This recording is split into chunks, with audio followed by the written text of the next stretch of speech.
Hi, I am Sanjay here from Beatora drum space. ഇന്ന് നമ്മൾ discuss ചെയ്യാനായിട്ട് പോകുന്നത് അക്കോസ്റ്റിക് ഡ്രം കിറ്റിന്റെയും ഇലക്ട്രിക് ഡ്രം കിറ്റിന്റെയും വ്യത്യാസങ്ങൾ എന്തൊക്കെയാണ്, ഗുണങ്ങൾ എന്തൊക്കെയാണ്, ദോഷങ്ങൾ എന്തൊക്കെയാണ് എന്നതിനെ കുറിച്ചാണ്.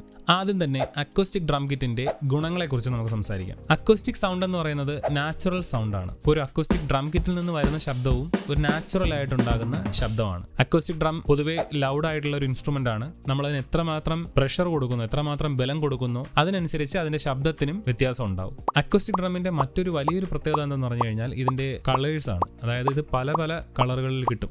മാറ്റ് ഫിനിഷ് ആയിട്ടോ അല്ലെങ്കിൽ ഗ്ലോസി ആയിട്ടോ അതല്ലെങ്കിൽ സ്പാർക്കിൾ ആഡ് ചെയ്തിട്ടുള്ള ടൈപ്പ് ആയിട്ടോ ഒക്കെ നമുക്ക് പല പല ഷേപ്പിൽ, നിറങ്ങളിൽ നമുക്ക് ഈ ഒരു അക്കോസ്റ്റിക് ഡ്രം കിറ്റ് കിട്ടും. മെറ്റീരിയൽ ക്വാളിറ്റി കൂടുതലാണ്. അത്യാവശ്യം പ്രൊഫഷണൽ ആയിട്ടുള്ള ഡ്രം കിറ്റ് എടുക്കുകയാണെങ്കിൽ പോലും അതിന്റെ മെറ്റീരിയൽ ക്വാളിറ്റി കൂടുതൽ കാലം നിലനിൽക്കുന്ന ടൈപ്പ് മെറ്റീരിയൽസ് ആണ് അതിൽ വരുന്നത്. അക്കോസ്റ്റിക് ഡ്രമ്മിൽ നാച്ചുറൽ റീബൗണ്ടിങ് ഫീൽ എന്ന് പറയുന്നത് വളരെ കൂടുതലാണ്. അതുപോലെ റിയൽ ഫീൽ ആൻഡ് ഡൈനാമിക്സ്, വായിക്കുന്ന നമ്മൾ ഉദ്ദേശിക്കുന്നത് എന്താണ്, മനസ്സിൽ നിന്ന് വരുന്നത് എന്താണോ അത് അതുപോലെ തന്നെ നമുക്ക് എക്സ്പ്രസ് ചെയ്യാനും ആ ഒരു ഡൈനാമിക്സിനെ കീപ്പ് ചെയ്യാനും കറക്റ്റ് ചെയ്യാനൊക്കെ നമുക്ക് അക്കോസ്റ്റിക് ഡ്രം കിറ്റിൽ കൂടുതലായിട്ട് ചെയ്യാനായിട്ട് സാധിക്കും. ലൈവ് സ്റ്റേജ് ഷോകൾ അല്ലെങ്കിൽ ലൈവ് പെർഫോമൻസസിന് കൂടുതലായിട്ട് ചേരുന്നത് അക്കോസ്റ്റിക് ഡ്രം കിറ്റ് തന്നെയാണ്. പിന്നെ ഇതിന്റെ ഒരു അറ്റൻഷൻ, ഇതിന്റെ ഒരു സ്റ്റേജ് അപ്പിയറൻസ് എന്നൊക്കെ പറയുന്നത് ഭയങ്കര കൂടുതലാണ്. അതായത് എവിടെ കൊണ്ടുവച്ചാലും ആൾക്കാർ അത് ശ്രദ്ധിക്കും. അതൊരു ചെറിയ സ്റ്റേജിലാണെങ്കിലും ഒരു വലിയ ഹെവി സ്റ്റേജിലാണെങ്കിൽ പോലും ഒരു ഡ്രംസ്, ഒരു അക്കോസ്റ്റിക് ഡ്രം കൊണ്ടുവയ്ക്കുമ്പോൾ അതിന്റെ സിംബൽസിന്റെ ഷൈനിങ്ങും പിന്നെ അതിന്റെ ആ ഒരു കളറിംഗ് പാറ്റേണും അതിന്റെ ആ ഒരു അറേഞ്ച്മെന്റും അതിന്റെ ഒരു ബൾക്കിനെസ്സും അതിന്റെ ഒരു വലിപ്പവും ഇതൊക്കെ കണ്ട ആൾക്കാർ കൂടുതലായിട്ട് നോക്കി നിന്ന് പോകുന്ന ഒരു ഇൻസ്ട്രുമെന്റ് തന്നെയാണ് അക്കോസ്റ്റിക് ഡ്രം കിറ്റ് എന്ന് പറയുന്നത്. അക്കോസ്റ്റിക് ഡ്രമ്മിന്റെ പോരായ്മകളെ കുറിച്ച് നമുക്കൊന്ന് ചർച്ച ചെയ്യാം. അക്കോസ്റ്റിക് ഡ്രം താരതമ്യേന ഹെവിയാണ്. നല്ല വെയിറ്റ് ഉള്ള ഒരു ഇൻസ്ട്രുമെന്റ് ആണ് അക്കോസ്റ്റിക് ഡ്രം. നല്ല ഭാരമാണ് അതിനുള്ളത്. ഇത് നമുക്കൊന്ന് റെക്കോർഡ് ചെയ്യാനായിട്ട്, ഒരു സോങ് വായിക്കാനോ അല്ലെങ്കിൽ സോളോ പെർഫോമൻസസിനൊക്കെ വേണ്ടിയിട്ട് റെക്കോർഡ് ചെയ്യാൻ നോക്കിയാൽ വളരെയധികം എക്സ്പെൻസീവ് ആയിട്ടുള്ള ഒരു ഗിയർ ആണ് ഈ അക്കോസ്റ്റിക് ഡ്രം എന്ന് പറയുന്നത്. അപ്പോൾ അതിന് വേണ്ടിയിട്ടുള്ള മൈക്രോഫോൺസ് ആയാലും അതിന്റെ കേബിൾസ് ആയാലും അതിന്റെ സ്റ്റാൻഡുകളായാലും അത് കണക്ട് ചെയ്യാനുള്ള മിക്സറുകളായാലും അത് വർക്ക് ചെയ്യാൻ വേണ്ടിയിട്ടുള്ള സോഫ്റ്റ്വെയറുകളും സിസ്റ്റങ്ങളൊക്കെ ആയാലും വളരെയധികം എക്സ്പെൻസീവ് ആയിട്ടുള്ള ഒരു കാര്യമാണ് അക്കോസ്റ്റിക് ഡ്രമ്മിന്റെ ഭാഗത്ത് നിന്ന് റെക്കോർഡിംഗ് പർപ്പസിനും ലൈവ് ഷോയ്ക്കും നമ്മൾ ഉപയോഗിക്കുമ്പോൾ നമുക്ക് ഫേസ് ചെയ്യേണ്ട ഒരു പ്രശ്നം. ഒരു സ്റ്റേജിൽ കൊണ്ടുവച്ചാൽ പോലും നമ്മൾ ഉദ്ദേശിച്ച ആ ഒരു ശബ്ദം അതിൽ നിന്ന് കിട്ടാനായിട്ട് മണിക്കൂറുകളോളം സമയം അതിനുവേണ്ടി ചിലവാക്കേണ്ടി വരും. കാരണം അത്രയും സമയം ചിലവഴിച്ചാൽ മാത്രമേ അതിൽ നിന്ന് നമ്മൾ ഉദ്ദേശിക്കുന്ന ആ ഒരു ശബ്ദം മിക്സ് ചെയ്ത് നമുക്ക് കേൾക്കാനായിട്ട് സാധിക്കും. അത്രയും സമയം എടുക്കുന്ന ഒരു ഇൻസ്ട്രുമെന്റ് കൂടെയാണ് അക്കോസ്റ്റിക് ഡ്രം കിറ്റ് എന്ന് പറയുന്നത്. ഓരോ പ്രോഗ്രാമുകൾ കഴിയുമ്പോഴും വീണ്ടും വീണ്ടും ട്യൂൺ ചെയ്യേണ്ട ഒരു അവസ്ഥ എത്തുന്നുണ്ട്. കാരണം ആ ഒരു പ്രോഗ്രാം സ്റ്റൈൽ, അതുപോലെ നമ്മൾ ആ ഒരു പ്രോഗ്രാമിന് വേണ്ടി ട്യൂൺ ചെയ്യുന്ന രീതി ആയിരിക്കത്തില്ല മറ്റൊരു പ്രോഗ്രാമിന് ചെല്ലുമ്പോൾ നമുക്ക് അവിടെ വേണ്ട ടോൺ എന്ന് പറയുന്നത്. പലരും മിക്സ് ചെയ്യുമ്പോൾ ഉണ്ടാകുന്ന രീതി വ്യത്യസ്തമാണ്. അതിനനുസരിച്ച് നമ്മൾ വായിക്കുന്ന ഓരോ ഇൻസ്ട്രുമെന്റിന്റെയും ബാറ്റർ ഹെഡ്സും മറ്റ് അനുബന്ധ ഉപകരണങ്ങളും എല്ലാം ട്യൂൺ ചെയ്ത് ശരിയാക്കേണ്ടതുണ്ട്. അപ്പോൾ ഓരോ പ്രാവശ്യം പ്രോഗ്രാമുകൾ കഴിയുമ്പോഴും റീട്യൂൺ ചെയ്യേണ്ട ഒരു ആവശ്യം അവിടെ വരുന്നുണ്ട്. ഒരു അക്കോസ്റ്റിക് ഡ്രം ഉണ്ടെങ്കിൽ കുറഞ്ഞ പക്ഷം ഒരു ഡ്രമ്മറിന്റെ കയ്യിൽ ഒരു 4 ജോഡി അല്ലെങ്കിൽ 5 ജോഡി സ്റ്റിക്കെങ്കിലും കാണും ഒരു വലിയ ഷോയിലൊക്കെ പോകുമ്പോൾ. കാരണം വേറെ ഒന്നുമല്ല, ഇതിന്റെ റിമ്മിലൊക്കെ നമ്മൾ വായിക്കുമ്പോൾ, ഇതിന്റെ റിം ഷോട്ടൊക്കെ വായിക്കുന്ന ഡ്രമ്മർമാരൊക്കെ ആണെങ്കിൽ കൂടുതലും അവരുടെ സ്റ്റിക്കൊക്കെ ഒരു സമയം കഴിയുമ്പോൾ ഇതൊക്കെ പൊളിഞ്ഞ് ഇല്ലാതായി ഒടിഞ്ഞൊക്കെ പോകാനുള്ള ചാൻസ് കൂടുതലാണ് അതിന്റെ ഓരോ റിമ്മിലൊക്കെ തട്ടുന്നതനുസരിച്ച്. അപ്പോൾ സ്റ്റിക്കുകൾ കൂടുതലായിട്ട് ഡാമേജ് വരും. അപ്പോൾ നമ്മൾ വീണ്ടും വീണ്ടും സ്റ്റിക്കുകളൊക്കെ വാങ്ങിച്ച് വെക്കുന്ന ഒരു അവസ്ഥയുണ്ട്. അക്കോസ്റ്റിക് ഡ്രമ്മിന്റെ പ്ലേ ചെയ്യുന്ന പോർഷനെ നമ്മൾ ബാറ്റർ ഹെഡ് എന്ന് പറയും. ഇതിന്റെ കൂടുതൽ കാര്യങ്ങൾ വരുന്ന വീഡിയോയിൽ ഞാൻ ആഡ് ചെയ്യുന്നതായിരിക്കും. അപ്പോൾ ഇത്തരം ബാറ്റർ ഹെഡുകളിൽ ഉപയോഗിക്കുന്ന സ്കിന്നുകൾ വീണ്ടും വീണ്ടും ചേഞ്ച് ചെയ്യേണ്ടി വരും. ഓരോ സ്കിന്നിനും അതിന്റെ ക്വാളിറ്റി അനുസരിച്ചും അതിന്റെ ബ്രാൻഡ് അനുസരിച്ചും അതിൽ വരുന്ന കോട്ടിംഗ് അനുസരിച്ചും റേറ്റ് മാറിക്കൊണ്ടേയിരിക്കും. നമുക്ക് ആവശ്യമായിട്ടുള്ള സ്കിന്നുകൾ വാങ്ങിച്ചു കൂട്ടുന്നതനുസരിച്ച് നമ്മുടെ എക്സ്പെൻസും അവിടെ കൂടുകയാണ്. അക്കോസ്റ്റിക് ഡ്രമ്മിന്റെ ഷെൽ എന്ന് പറയുന്നത് തടി കൊണ്ടുള്ള ഷെല്ലുണ്ട്, അതുപോലെ മെറ്റാലിക് ആയിട്ടുള്ള ഷെല്ലുണ്ട്, അക്രിലിക് ആയിട്ടുള്ള ഷെല്ലുകളുണ്ട്, പല പല ടൈപ്പ് ഷെല്ലുകളുണ്ട്. ഇതിൽ ഏറ്റവും ലോ പ്രൈസിൽ കിട്ടുന്ന അഫോർഡബിൾ ആയിട്ടുള്ള ഒരു ഷെൽ എന്ന് പറയുന്നത് വുഡ് തന്നെയാണ്. വുഡൻ ഷെല്ലിന്റെ ഒരു പ്രശ്നം, നല്ല വുഡ് അല്ലെന്നുണ്ടെങ്കിൽ അതിൽ നിന്ന് നമുക്ക് ചിതലുണ്ടാകാനും വെളുത്തു പോകാനും പൂപ്പലടിക്കാനൊക്കെ ഉള്ള ചാൻസ് കൂടുതലാണ്. പ്രത്യേകിച്ച് വുഡൻ ഷെല്ലുള്ള അക്കോസ്റ്റിക് ഡ്രം കിറ്റ് ആണെങ്കിൽ കൂടുതൽ കെയർ നമ്മൾ അതിന് കൊടുക്കേണ്ടി വരും. ചെറിയ ഈർപ്പോ എന്തെങ്കിലുമൊക്കെ അടിക്കുന്ന ഒരു ഏരിയയിലൊക്കെയാണ് നമ്മുടെ ഡ്രം കിറ്റ് ഇരിക്കുന്നുണ്ടെങ്കിൽ കാലക്രമേണ ഇതിനുള്ളിലെ പാർട്സ്, അതായത് മെറ്റൽ പാർട്സിനൊക്കെ തുരുമ്പ് കയറി അതൊന്ന് ഇല്ലാതായി പോകാനുള്ള ചാൻസ് ഒക്കെ കൂടുതലാണ്. അപ്പൊ അതൊക്കെ നമ്മൾ വളരെയധികം കെയർ ചെയ്ത് നോക്കേണ്ട കാര്യങ്ങളാണ്. മാത്രമല്ല, നമുക്കിത് ഓരോന്നും ഒരൊറ്റ ബാഗിനകത്താക്കി കൊണ്ടുപോകാൻ പറ്റുന്ന ഒരു ഇൻസ്ട്രുമെന്റ് അല്ല. ഇത് നമ്മൾ സെപ്പറേറ്റ് ബാഗ് ഒന്നും ഇല്ലാതെ നമ്മളൊരു വണ്ടിയിലോ ഓട്ടോയിലോ കാറിലോ ഒക്കെ കൊണ്ടുപോകുമ്പോൾ അതിന് സ്ക്രാച്ചസ് ഉണ്ടാവും. പിന്നെ അതിന്റെ സ്കിന്നിന് ഡാമേജ് വരും. ഏതെങ്കിലും ഷാർപ്പായിട്ടുള്ള ഒരു ഒബ്ജക്റ്റ് കയറി സ്കിന്നിലേക്ക് കൊണ്ടു കഴിഞ്ഞാൽ അത് പെട്ടെന്ന് കീറിപ്പോകാനുള്ള ചാൻസ് ഉണ്ട്. അപ്പോൾ ഇതിനെ നമുക്ക് എന്നാൽ ഒരു ഒറ്റ പെട്ടിക്കകത്താക്കി കൊണ്ടുപോകാനും പറ്റത്തില്ല. കാരണം ഓരോന്നും ഓരോ പീസാണ്. അത് നല്ല അത്യാവശ്യം വലിപ്പമുള്ള ഇൻസ്ട്രുമെന്റുമാണ്. അപ്പോൾ അതിന് പ്രത്യേകം ബാഗ് അടിക്കേണ്ടി വരും, ബാഗ് ചെയ്തെടുക്കേണ്ടി വരും. അപ്പോൾ ആ ബാഗിന് തന്നെ നല്ല എമൗണ്ട് ചിലവാകും. പക്ഷെ ബാഗ് ചെയ്താൽ അത്രയും ഉപയോഗമുണ്ട്. കാരണം ഓരോ ഓരോ ഇൻസ്ട്രുമെന്റും നമുക്ക് കെയർ ചെയ്ത് അതിൽ പൊടിയോ അല്ലെങ്കിൽ സ്ക്രാച്ചസോ അതിന്റെ ബാക്കിയുള്ള മെറ്റീരിയലിന് ഡാമേജസോ ഒന്നുമില്ലാതെ നമുക്ക് കെയർ ചെയ്ത് വർഷങ്ങളോളം കൊണ്ടുപോകാനായിട്ട് സാധിക്കും. എൻട്രി ലെവൽ ഡ്രം കിറ്റിന് അക്വസ്റ്റിക് ഡ്രം കിറ്റിന്റെ കാര്യത്തിൽ പറയുകയാണെങ്കിൽ വളരെ ചീപ്പ് റേറ്റിൽ നമുക്ക് കിട്ടുമെങ്കിലും ഇതിന്റെ ഹാർഡ്വെയർ എക്യുപ്മെന്റ്സിനൊക്കെ അത്യാവശ്യം നല്ല വിലയുള്ള ഒരു കാര്യമുണ്ട്. അതുപോലെ തന്നെ പ്രൊഫഷണൽ ലെവലിലുള്ള ഡ്രം കിറ്റ് എടുക്കുകയാണെങ്കിൽ അതിന്റെ മെറ്റീരിയൽ ക്വാളിറ്റി, അതിന്റെ ടോൺ ക്വാളിറ്റി ഒക്കെ കൂടുതലാണ്. അതുപോലെ തന്നെ അതിനും ഹാർഡ്വെയറിന് അതിൻ്റെതായിട്ടുള്ള റേറ്റ് വ്യത്യാസവും ഉണ്ടാകുന്നുണ്ട്. അപ്പോൾ ഇതൊക്കെയാണ് അക്വസ്റ്റിക് ഡ്രമ്മിന്റെ ഗുണങ്ങളും അതിന്റെ ദോഷങ്ങളും. ഇലക്ട്രിക് ഡ്രം കിറ്റിന്റെ പ്രത്യേകതകൾ എന്തൊക്കെയാണ്, അതിന്റെ ഗുണം എന്താണ്, അതിന്റെ ദോഷം എന്താണെന്ന് നമുക്ക് നോക്കാം. ആദ്യം അതിന്റെ ഗുണത്തെക്കുറിച്ച് സംസാരിക്കാം. ഇലക്ട്രിക് ഡ്രം കിറ്റ് വർക്ക് ചെയ്യുന്നത് അതിന്റെ സാമ്പിൾ ബേസ്ഡ് സൗണ്ട് ആണ്. അതായത് അതിൽ നമ്മൾ കീബോർഡിൽ യൂസ് ചെയ്യുന്ന പോലെ തന്നെ പ്രീ പ്രോഗ്രാംഡ് ആയിട്ട് അല്ലെങ്കിൽ പ്രീ ഇൻസ്റ്റാൾഡ് ആയിട്ട് വെച്ചിരിക്കുന്ന ടോൺസ് നമുക്ക് ഫ്രീ ആയിട്ട് തന്നെ യൂസ് ചെയ്ത് അതിന്റെ ശബ്ദത്തെ പുറത്ത് എത്തിക്കാനായിട്ട് സാധിക്കും. അതിന് പുറമെ ഡ്രംസിന്റെ ഒരുപാട് പ്ലഗിൻസ് അവൈലബിൾ ആണ്. പല പല ബ്രാൻഡുകൾ ഇറക്കിയിട്ടുള്ള നാച്ചുറൽ ആയിട്ടുള്ള അക്വസ്റ്റിക് ഡ്രമ്മിന്റെ ടോൺ തരാൻ കഴിയുന്ന അക്വസ്റ്റിക് ഡ്രമ്മിന്റെയൊക്കെ പ്ലഗിൻസ് അവൈലബിൾ ആണ്. ഈ പ്ലഗിൻസ് ഒക്കെ ഒരു ഇലക്ട്രിക് ഡ്രം കിറ്റ് യൂസ് ചെയ്തിട്ട് ലാപ്ടോപ്പോ അല്ലെങ്കിൽ സിസ്റ്റം PC വഴിയൊക്കെ USB കണക്ട് ചെയ്തോ മിഡി കേബിൾ കണക്ട് ചെയ്തോ ഒക്കെ നമുക്ക് വളരെ ഈസി ആയിട്ട് റെക്കോർഡ് ചെയ്യാനായിട്ട് സാധിക്കും. ഏത് റെക്കോർഡിംഗ് സോഫ്റ്റ്വെയറിലും സപ്പോർട്ട് ചെയ്യുന്ന ഒരു ടൈപ്പാണ് ഇലക്ട്രിക് ഡ്രം കിറ്റ് എന്ന് പറയുന്നത്. ഇത് വളരെ ലൈറ്റ് വെയിറ്റ് ആണ്. നമുക്കൊരു സ്ഥലത്ത് നിന്ന് മറ്റൊരു സ്ഥലത്തേക്ക് ചുമ്മാ നിസ്സാരമായിട്ട് എടുത്ത് വെക്കാൻ പറ്റുന്ന വളരെ ലൈറ്റ് വെയിറ്റ് ആയിട്ടുള്ളതും സ്പേസ് ഒരുപാട് കൺസ്യൂം ചെയ്യാത്തതുമായിട്ടുള്ള ഒരു കിറ്റാണ് ഇലക്ട്രിക് ഡ്രം കിറ്റ് എന്ന് പറയുന്നത്.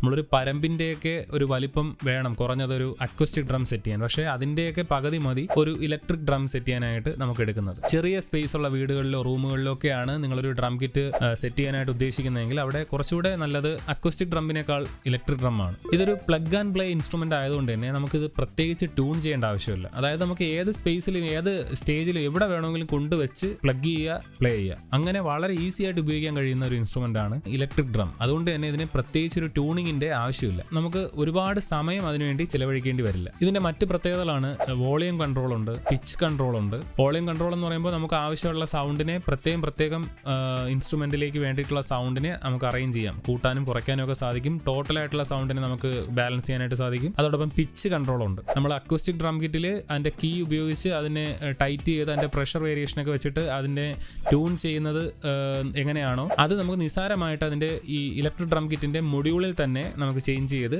നിസ്സാരമായിട്ട് വളരെ ഫാസ്റ്റ് ആയിട്ട് ട്യൂൺ ചെയ്യാനായിട്ട് സാധിക്കും, പിച്ച് മാറ്റാനായിട്ട് സാധിക്കും. അതുപോലെ ടോൺ കൺട്രോൾ എന്ന് ഉദ്ദേശിക്കുമ്പോൾ ഒരു കിറ്റിൽ നിന്ന് വേറെ എത്ര കിറ്റിലേക്ക് വേണമെങ്കിലും നമുക്ക് വളരെ ഫാസ്റ്റ് ആയിട്ട് സൗണ്ട് ചേഞ്ച് ചെയ്യാനായിട്ട് സാധിക്കും. അതുമാത്രമല്ല ഇൻഡിവിജ്വൽ ആയിട്ട് ഓരോ പാഡിനും ഓരോ സൗണ്ടിനെ ക്രമീകരിക്കാനായിട്ട് സാധിക്കും.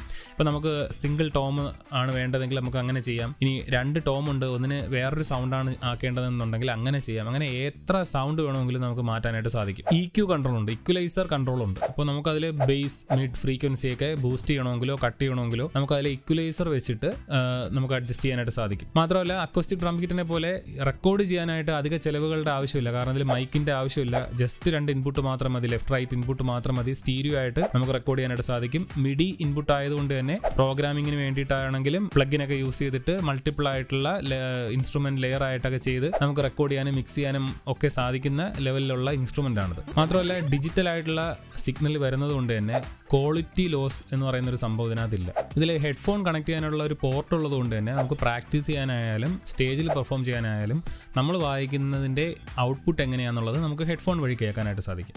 അപ്പോൾ അങ്ങനെ ചെയ്യുമ്പോൾ നമുക്കൊരു കോൺഫിഡൻറ്റ് കൂടും. നമ്മൾ വായിക്കുന്ന കറക്റ്റ് ഫീഡ്ബാക്ക് നമുക്ക് കേൾക്കുമ്പോൾ എക്സ്റ്റേണൽ ഒരു മോണിറ്ററിൻ്റെ ആവശ്യം അവിടെ വരുന്നില്ല. പകരം നമുക്ക് ഈ ഹെഡ്ഫോൺ വഴി തന്നെ എന്താണ് നമ്മൾ പ്ലേ ചെയ്യുന്നതെന്നുള്ളത് നമുക്ക് കറക്റ്റ് കേൾക്കാനായിട്ട് സാധിക്കും. പുതിയ ഇലക്ട്രിക് ഡ്രം കിറ്റിൻ്റെ മോഡലുകളിൽ ബ്ലൂടൂത്ത് ഫീച്ചർ ഉണ്ട്, അതുപോലെ തന്നെ ആപ്പ് സപ്പോർട്ടുകളും വരുന്നുണ്ട്. അപ്പോൾ ആപ്പ് സപ്പോർട്ടുള്ള ഡ്രം കിറ്റിൽ അതിൻ്റെ ആപ്പ് ഇൻസ്റ്റാൾ ചെയ്ത് അത് യൂസ് ചെയ്ത് നമുക്ക് മാനുവലി അതിൽ കുറേ മാറ്റങ്ങൾ വരുത്താം. ബ്ലൂടൂത്ത് ഫീച്ചർ ഉള്ളത് കൊണ്ട് നമുക്ക് എക്സ്റ്റേണൽ ആയിട്ടൊരു കണക്ഷനോ വയറിൻ്റെ ആവശ്യമൊന്നുമില്ല. ജസ്റ്റ് ഫോണുമായിട്ട് കണക്ട് ചെയ്യുക, ഇഷ്ടപ്പെട്ട പാട്ടുകളൊക്കെ അതിൽ പ്ലേ ചെയ്യാം, ലൈവായിട്ട് അതിൻ്റെ കൂടെ വായിച്ച് നമുക്ക് പ്രാക്ടീസ് ചെയ്യാം, പെർഫോം ചെയ്യാം. അങ്ങനെയൊക്കെയുള്ള കാര്യങ്ങൾ പുതിയ ഡ്രം കിറ്റുകളിൽ വരുന്ന ഫീച്ചേഴ്സാണ്. ഇത്രയും പ്രത്യേകതകൾ അല്ലെങ്കിൽ ഇത്രയും പോസിറ്റീവായിട്ടുള്ള വശങ്ങളാണ് ഇലക്ട്രിക് ഡ്രം കിറ്റിനകത്ത് ഉള്ളത്. ഇനി ഇതിൻ്റെ പോരായ്മകളെ കുറിച്ച് നമുക്ക് നോക്കാം. ഇലക്ട്രിക് ഡ്രം കിറ്റിൽ നമ്മൾ ഉദ്ദേശിക്കുന്ന ഒരു ശബ്ദത്തിൻ്റെ ക്വാളിറ്റി വേണമെന്നുണ്ടെങ്കിൽ ഒന്നുകിൽ നമുക്ക് നമ്മുടെ കയ്യിൽ എക്സ്പെൻസീവ് ആയിട്ടുള്ള ഒരു ഹെഡ്ഫോൺ വേണം, അല്ലെങ്കിൽ ഒരു IEM ഇന്നിയർ വേണം, അതും അല്ലെങ്കിൽ PA സിസ്റ്റം വേണം, അതല്ലെങ്കിൽ ഒരു മോണിറ്റർ സ്പീക്കർ വേണം. ഇതിൽ ഏതെങ്കിലും ഉണ്ടെങ്കിൽ മാത്രമേ നമ്മൾ ഉദ്ദേശിക്കുന്ന ഒരു സൗണ്ട് ഔട്ട്പുട്ട് നമുക്ക് കിട്ടുള്ളൂ. ക്വാളിറ്റി കുറഞ്ഞ ഹെഡ്ഫോൺ ഉപയോഗിക്കുമ്പോഴോ ക്വാളിറ്റി കുറഞ്ഞ ചെറിയ ബ്ലൂടൂത്ത് സ്പീക്കർ പോലുള്ള സ്പീക്കറുകൾ ഉപയോഗിക്കുമ്പോഴോ അല്ലെങ്കിൽ ചെറിയ ഏതെങ്കിലും സ്റ്റീരിയോ സിസ്റ്റംസ് ഒക്കെ ഉപയോഗിക്കുമ്പോൾ നമ്മൾ ഉദ്ദേശിക്കുന്ന ഡ്രമ്മിന്റെ ഔട്ട്പുട്ട് അതിൽ നിന്ന് കേൾക്കാനായിട്ട് സാധിക്കില്ല. അതിന് വേണ്ടിയിട്ട് നിർമ്മിച്ചിരിക്കുന്ന ഹെഡ്ഫോണുകളും സ്പീക്കറുകളും നമുക്ക് അതിനെ ഡിപ്പെൻഡ് ചെയ്ത് ഉപയോഗിക്കേണ്ടി വരും. മാത്രമല്ല അക്വസ്റ്റിക് ഡ്രമ്മിൽ നമ്മൾ വായിക്കുമ്പോൾ കിട്ടുന്ന ആ ഒരു റിയലിസ്റ്റിക് ഫീൽ, ആ ഒരു റീബൗണ്ടിങ് ഫീൽ എന്ന് പറയുന്നത് അത്രയും റിയലിസ്റ്റിക് ആയിട്ടുള്ള ഒരു ഫീൽ നമുക്ക് ഒരിക്കലും ഇലക്ട്രിക് ഡ്രമ്മിൽ കിട്ടാനായിട്ട് സാധിക്കില്ല. കാരണം അതിന് ഈ പറഞ്ഞ പോലെ സെൻസറുകളുടെ പ്രവർത്തനം കൊണ്ടാണ് ശബ്ദം വരുന്നതും നമ്മൾ എങ്ങനെയാണോ ഹിറ്റ് ചെയ്യുന്നത് അത് സെൻസർ അത് മനസ്സിലാക്കി സെൻസ് ചെയ്ത് നമ്മൾ ഓൺ ദ സ്പോട്ടിൽ ആ സൗണ്ട് വരികയാണ് ചെയ്യുന്നത്. അപ്പം അതിന് അതിൻ്റെതായിട്ടുള്ള ഒരു വ്യത്യാസമുണ്ട്. ഒരിക്കലും നമ്മൾ നാച്ചുറലായിട്ട് പ്രൊഡ്യൂസ് ചെയ്യുന്ന സൗണ്ടിന്റെ അത്രയും ഒരു പ്രിസിഷനോ അല്ലെങ്കിൽ അത്രയും ആ ഒരു റീബൗണ്ടിങ് ഫീലോ നമുക്ക് ഒരിക്കലും ഇലക്ട്രിക് ഡ്രമ്മിന് കിട്ടില്ല. നമ്മൾ എടുക്കുന്നത് ഏത് ബ്രാൻഡാണോ, ചിലപ്പോൾ അലസിസ് ആവാം, റോളണ്ട് ആവാം, അത് യമഹ എന്ന് പറയുന്ന ബ്രാൻഡിന്റെ ആവാം, ഏത് ബ്രാൻഡ് ആയാലും ആ ബ്രാൻഡ് പ്രൊവൈഡ് ചെയ്യുന്ന മൊഡ്യൂളിൽ നിന്ന് വരുന്ന ശബ്ദം മാത്രമാണ് നമുക്ക് അവിടെ പ്ലേ ചെയ്യാനായിട്ട് സാധിക്കുന്നത്, വിത്തൗട്ട് എനി പ്ലഗിൻ. നമ്മളൊരു പ്ലഗിൻ ഒന്നും യൂസ് ചെയ്യാതെ വായിക്കുമ്പോൾ ആ ഒരു ബ്രാൻഡ് തന്നേക്കുന്ന സൗണ്ട് മാത്രമേ നമുക്ക് അവിടെ പ്രൊഡ്യൂസ് ചെയ്യാനായിട്ട് സാധിക്കൂ. അതിന് എത്രത്തോളം ക്വാളിറ്റി ഉണ്ടാകുമോ എന്നുള്ളത് സംശയമാണ്. കാരണം എക്സ്പെൻസീവ് ആയിട്ടുള്ള കിറ്റുകൾക്ക് ക്വാളിറ്റി കൂടുതലായിരിക്കും ടോണിന്, വില കുറയുന്നതനുസരിച്ച് സൗണ്ട് ക്വാളിറ്റിക്കും വ്യത്യാസം ഉണ്ടാവും. അക്വസ്റ്റിക് ഡ്രമ്മിനെ വെച്ച് പറയുമ്പോൾ വെയിറ്റ് വളരെ കുറവായിട്ടുള്ള ഒരു ഇൻസ്ട്രുമെന്റ് ആണ് ഇലക്ട്രിക് ഡ്രം കിറ്റ് എന്ന് പറയുന്നത്. പക്ഷെ അതിന് അതിൻ്റെതായിട്ടുള്ള പോരായ്മയുണ്ട്. കാരണം ഇത് എവിടെയെങ്കിലും ഒന്ന് പ്ലേസ് ചെയ്ത് വെക്കുകയാണ്, ചിലപ്പം ആ വെച്ചേക്കുന്ന തറ നിരപ്പല്ലാത്തൊരു തറയാണെങ്കിലോ വെച്ചേക്കുന്ന റാക്ക് കറക്റ്റ് ലെവലിലല്ല നമ്മളത് കൈകാര്യം ചെയ്ത് വെച്ചേക്കുന്നതെങ്കിൽ ജസ്റ്റ് അങ്ങോട്ടോ ഇങ്ങോട്ടോ ഒന്ന് തട്ട് കഴിഞ്ഞാൽ ഇതൊന്ന് മറിഞ്ഞു വീഴാനുള്ള ചാൻസ് കൂടുതലാണ്.